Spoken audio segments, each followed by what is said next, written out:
높이 솟아오르셨도다. 아멘. 구원의 하나님을 향한 신앙 고백입니다. 이것도 다윗의 시입니다. 다윗의 하나님의 구원과 승리를 찬양한 시.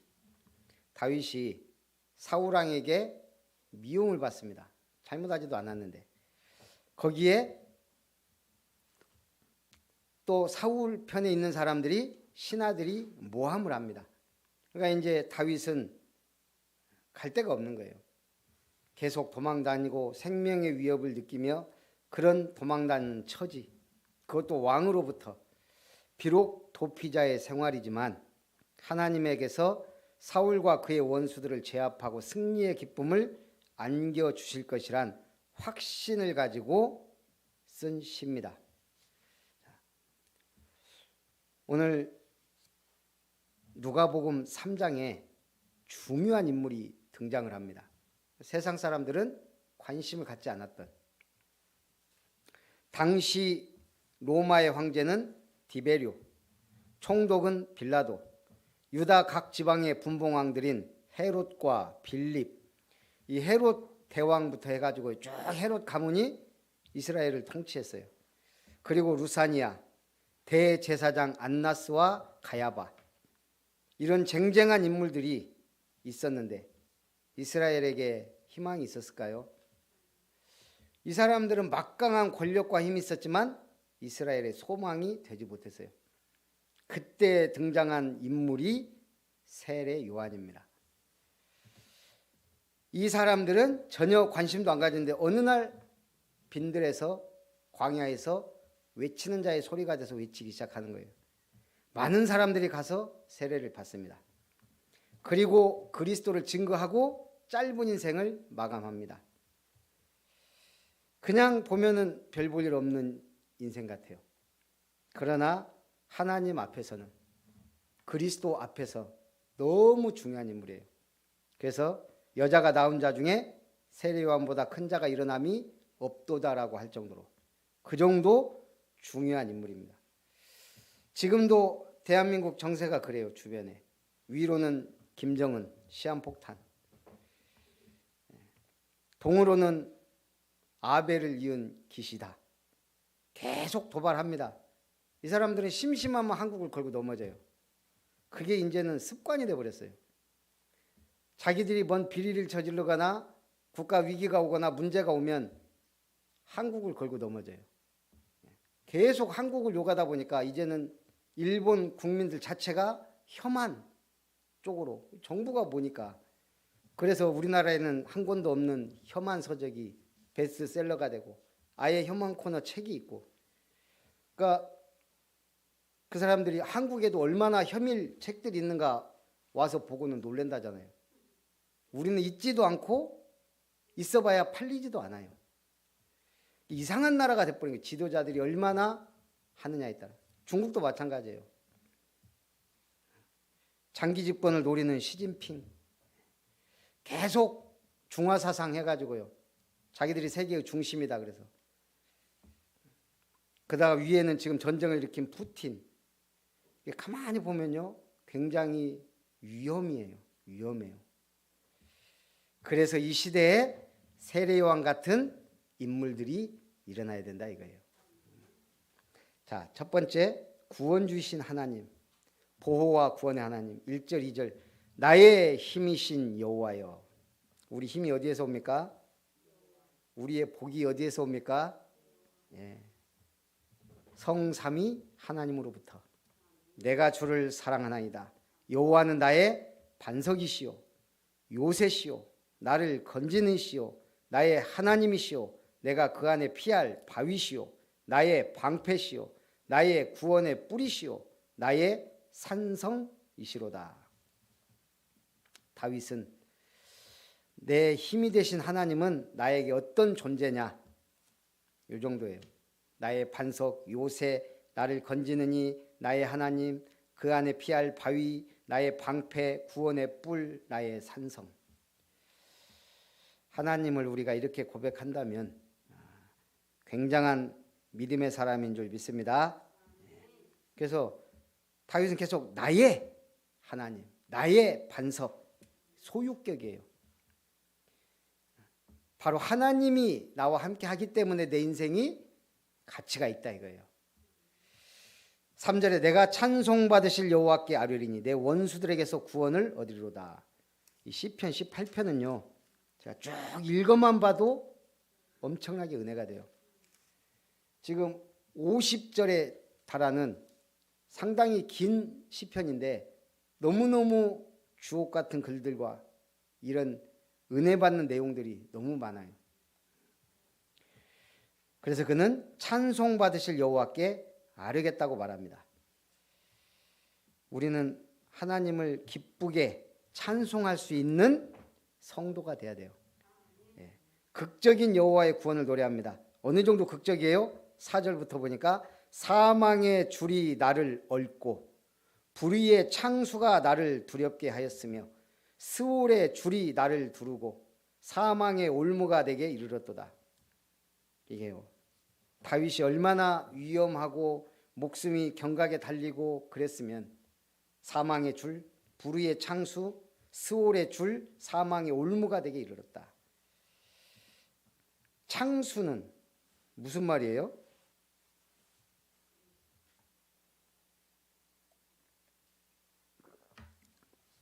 비가 너무 많이 와서 넘쳐 흐르는 거예요. 스올은 뭐예요? 예? 지옥이라고 딱 말하기는 약간 어렵고요. 그냥 히브리어로 죽은 자들이 있는 곳. 그래서 이게 악인과 의인이 있는 곳이란 약간 그런 의미가 있어요. 그래서 어쨌든 다윗이 그만큼 내가 이미 죽음 가운데 있을 만큼 생명이 위협을 느꼈다 이 말이죠. 다윗의 생애는 늘 죽음의 위험이 있었죠. 그러나 그때마다 하나님께 부르짖었고 함께 하셨죠.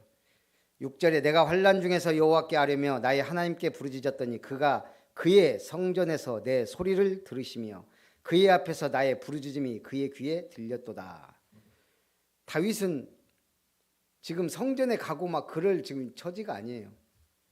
계속 떠돌인대요. 도피자인데. 그러나 하나님은 그의 성전에서 내 소리를 들으신다는 거예요. 아낌없이 바칠 줄 아는 한 농부가 있었습니다. 하나님께 참 열심히 많이 드려요. 어느 날 친구들이 말합니다. 자넨 우리가 바치는 것보다 곱절이나 더 바치면서도 여전히 모든 게 풍성하고 잘 되니 어찌된 일인가? 참 알다가도 모를 일이네. 그러자 이 농부가 얘기합니다. 그거는 간단하네. 나는 하나님의 통 속에 꾸준히 삽질해 넣는다네. 그리고 하나님도 매번 삽으로 퍼서 내게 갚아주시네. 그런데 하나님은 워낙 크신 분이기 때문에 그 삽도 엄청나게 크더란 말이네.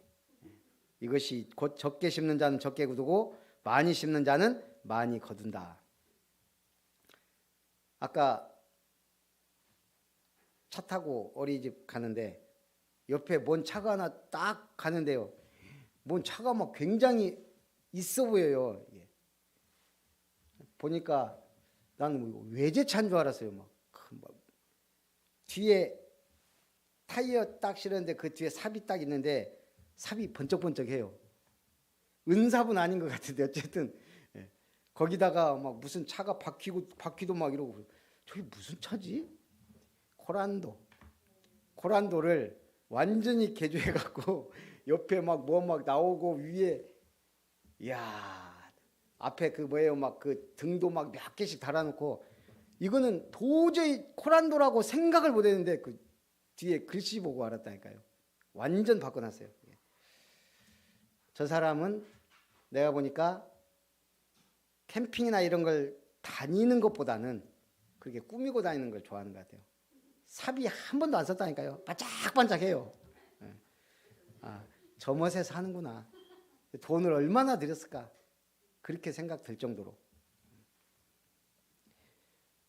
이게 그 사람은 거기다가 돈을 많이 투자한 것 같아요. 내가 오직 가면 사진을 찍었다니까요. 큰 부자는 하늘이 내린다는 말이 있습니다. 성도는 그릇의 크기에 따라 하나님이 부어 주실 줄 믿습니다. 7절 8절 이에 땅이 진동하고 산들의 터도 요동하였으니 그의 진노로 말미암음이로다. 그의 코에서 연기가 오르고 입에서 불이 나와 사르며 그 불에 숯이 피었도다. 지금 다윗이 묘사하는 하나님의 구원의 능력을 산들이 진동하고 땅이 진동하고 산들이 요동한다. 그의 코에서 연기가 오르고 입에서 불이 나와 사른다라고 할 정도로요. 9절 10절에도 그가 또 하늘을 들이우시고 강림하시니 그의 발 아래는 어두캄캄하도다. 그룹을 타고 다니시며 바람 날개를 타고 높이 솟아오르셨도다. 다윗은 참 멋진 시인이에요. 그가 높은 곳에서 손을 펴사 16절부터 보니까요. 나를 붙잡아 주시며 많은 물에서 나를 건져내셨도다. 나를 강한 원수와 미워하는 자에게서 건지셨으며 그들은 나보다 힘이 세기 때문이로다. 그들이 나의 재앙의 날에 내게 이르렀으나 여호와께서 나의 의지가 되셨도다. 나를 넓은 곳으로 인도하시고 나를 기뻐하심으로 나를 구원하셨도다. 제가 어느 글에 보니까 세계에서 배우기 가장 어려운 나라말 3위까지 있었는데 제가 잘 기억은 안 나는데 어쨌든 한국어가 그 3위 안에 있어요. 그러니까 우리는 어려서부터 말하다 보니까 우리 한국말이 어려운지 몰라요. 그나마 너무너무 다행인 것은 한글이 쉽게 나왔다는 거. 만약 우리가 중국 한자 쓴다고 생각해 보세요. 한국 말도 어려운데 한자까지 진짜 엄청난 다행이죠.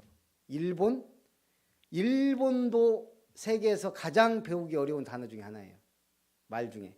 이 사람들은 글이 어려워요. 히라카나, 가타카나, 걷다가 한자 혼용해서 쓰죠. 거기다가 얘네는 못 내는 발음이 너무 많아가지고 자기들도 못 읽는데요. 자기들도. 워낙 여러 가지 발음으로 이렇게 읽다 보니까 그래서 자기 이름을 써놔도요.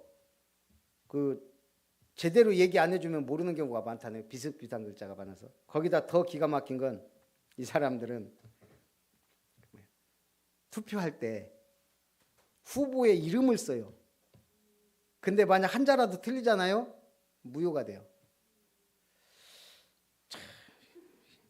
쟤들은 저기 갈라파고스 섬에 고립돼 있어갖고 깨지질 않는 것 같아요.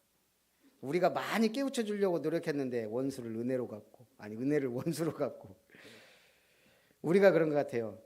우리가 얼마나 많이 도움을 줬어요. 사실 일본에 쟤들이 지금 한 100년 일찍 개화한 그것 때문에 지금 이렇게 했는데 그래서 어찌됐든 그래요.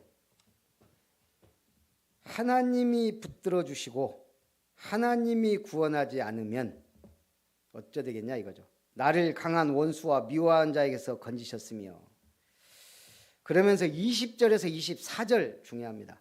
여호와여 내 의를 따라 상 주시며 내 손의 깨끗함을 따라 내게 갚으셨으니 이는 내가 여호와의 도를 지키고 악하게 내 하나님을 떠나지 아니하였으며 그의 모든 규례가 내 앞에 있고 내게서 그의 율례를 버리지 아니하였음이로다. 또한 나는 그의 앞에서 완전하여 나의 죄악에서 스스로 자신을 지켰나니 그러므로 여호와께서 내 의를 따라 갚으시되 그의 목전에서 내 손이 깨끗한 만큼 내게 갚으셨도다. 지금 다윗이 뭔 얘기예요? 나의 의를 따라 하나님이 상을 주신대요. 그러니까 나는 완전하게 하나님의 도를 지키고 완전하게 행하였어.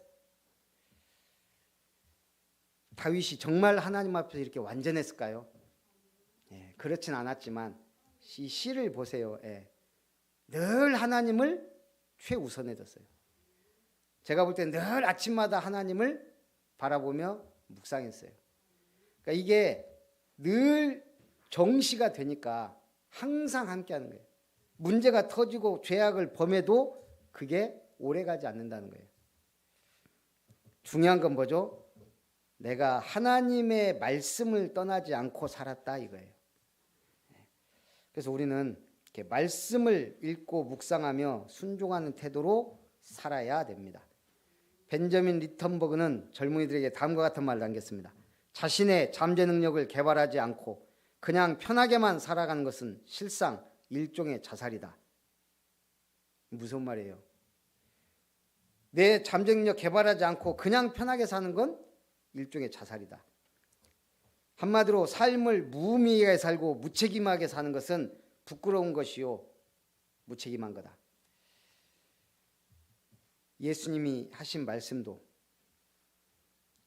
심판대에서 주어진 달란트를 활용하지 못하고 그냥 살아간 자에게 악하고 게으른 자라 그랬어요. 우리는 도둑질, 살인죄를 큰 죄로 생각하지만 어떤 의미에서는 내가 달란트를 묻어두고 활용하지 못하는 것이 더 큰 죄일 수 있다는 거예요. 그래서 두 번째, 구원의 하나님을 찬양합니다. 27절부터 보니까요. 주께서 곤고한 백성은 구원하시고 교만한 눈은 낮추시리이다. 주께서 나의 등불을 켜시며 여호와 내 하나님이 내 흑암을 밝히시리이다. 내가 주를 의뢰하고 적군을 향해 달리며 내 하나님을 의지하고 담을 뛰어넘나이다. 이게 도둑놈들이 제일 좋아하는 성경 구절이에요. 내 하나님을 의지하고 담을 뛰어넘나이다. 30절부터 보니까 하나님의 도는 완전하고 여호와의 말씀은 순수하니 그는 자기에게 피하는 모든 자의 방패시로다. 이 하나님이 힘으로 내게 띠띠우시며 내 길을 완전하게 하시며 나의 발을 암사슴 발 같게 하시며 나를 나의 높은 곳에 세우시며 내 손을 가르쳐 싸우게 하시니 내 팔이 노타를 당기도다.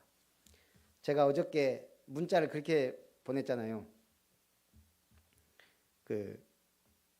서론하면서 대추나무에 염소를 매두면 나무가 스트레스 받아서 열매를 많이 맺는다고. 그랬더니 우리 광주에 있는 집사님이 문자가 그렇게 왔어요. 염소라도 되겠습니다. 얼마나 신앙이 순수해요. 그렇지 그랬어요. 아멘 하고 그랬는데 우리가 그런 중심으로 말씀을 받으면 돼요. 37절부터 46절. 지금 다윗이요 이제는 30절부터도 쭉 보면 뭐 전투 장면을 연상케 할 만큼 그러한 시적인 표현이 등장해요. 노타를 당긴다, 내가 뛰어넘는다, 달려간다, 활을 당긴다, 막 계속 하나님이 나를 군사로 활용해서 싸우신다. 그러면서 37절부터도 보니까 내가 내 원수를 뒤쫓아가리니 그들이 망하기 전에는 돌아서지 아니하리이다.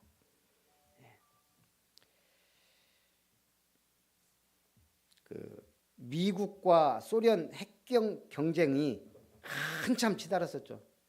지금 미국과 소련이 보유한 핵이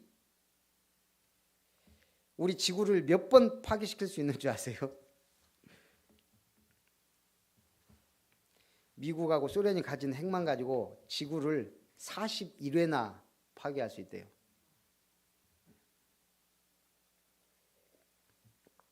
아니 자기들도 폐기하면서 핵을 못 만들게 하든지 자기들은 너무 많은 양을 갖고 있으면서 힘 약한 나라들은 만들지도 못하게 하고.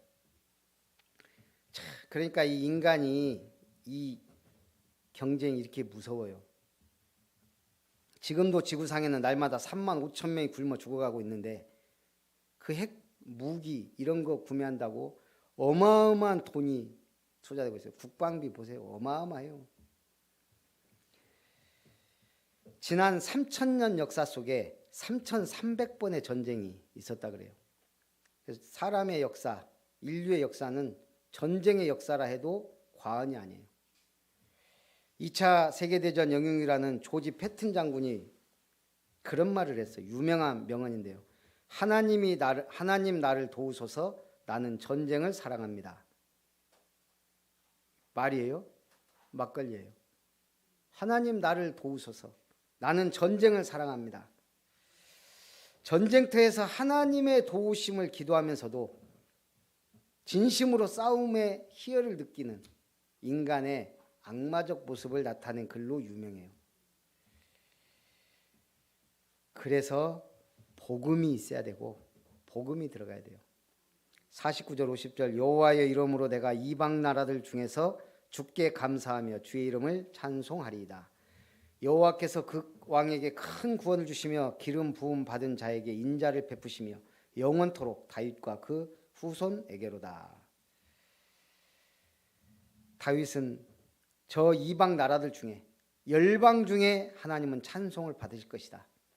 하나님은 그 기름 부음을 받은 자 그리스도가 이 세상을 구하기 위해 이 땅에 오신 것임을 천명하고 있습니다.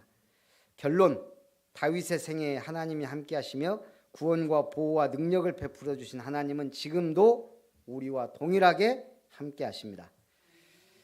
그래서 그리스도의 왕권, 본 시에서는 다윗의 기도를 들으시고 다윗에게 임재하시는 하나님의 왕권이 나옵니다. 그의 기도는 오직 사단과의 영적 싸움에서 승리를 거둔 것입니다. 다윗의 승리는 하나님의 승리요. 이것은 그리스도의 왕권의 확보와 직결됩니다. 우리가 그리스도의 왕권을 못 누리면 마귀와의 싸움에서 계속 지게 돼요. 원망, 불평, 시험 들고 하는 분들은 왕권을 못 누리는 거예요. 마찬가지로 저주 재앙이 끝나지 않는 건 제사장권을 못 누리는 거예요. 응답을 못 받는다? 선지자권을 못 누리는 거예요. 응답 안 받아도 괜찮아요. 말씀 붙잡고 가면 됩니다. 저주 재앙 안 끝나도 괜찮아요. 하나님은 우리를 통해 역사하세요. 한때 막 가파르게 올라가더니 코로나가 이러다 전 국민 다 걸리고 끝날란갑다 그랬더니 벌써 한풀 꺾이고 이제 뭐 거리두기 인원 모임 제한 풀렸잖아요. 앞으로 어떻게 될지는 또 몰라요. 또 무슨 변이가 나타났다 어쨌다 하는데 이럴수록 우리는 더욱 제사장적 축복을 누려야 될 줄 믿습니다. 그래서 오늘 다윗의 승리는 하나님의 승리요 그리스도의 왕권의 확보와 직결돼요. 구약에 함께 하셨던 그리스도의 왕권은 신약에 와서 그리스도의 성육신으로 나타났고 그의 승천 후에는 성령의 역사를 통하여 계속 이어졌습니다. 그리고 그리스도의 재림을 통해 그의 왕권은 완성을 이루게 됩니다. 오늘 우리는 그리스도의 왕권을 가지고 이 땅에서 승리하는 하나님의 자녀된 축복과 권세를 누려야 될 줄 믿습니다. 살아계신 하나님, 나의 힘이신 여호와, 오직 여호와만을 바라보며 그 힘을 의지하여 승리하는 믿음의 삶을 살게 하옵소서. 주 예수님의 이름으로 기도하옵나이다. 아멘.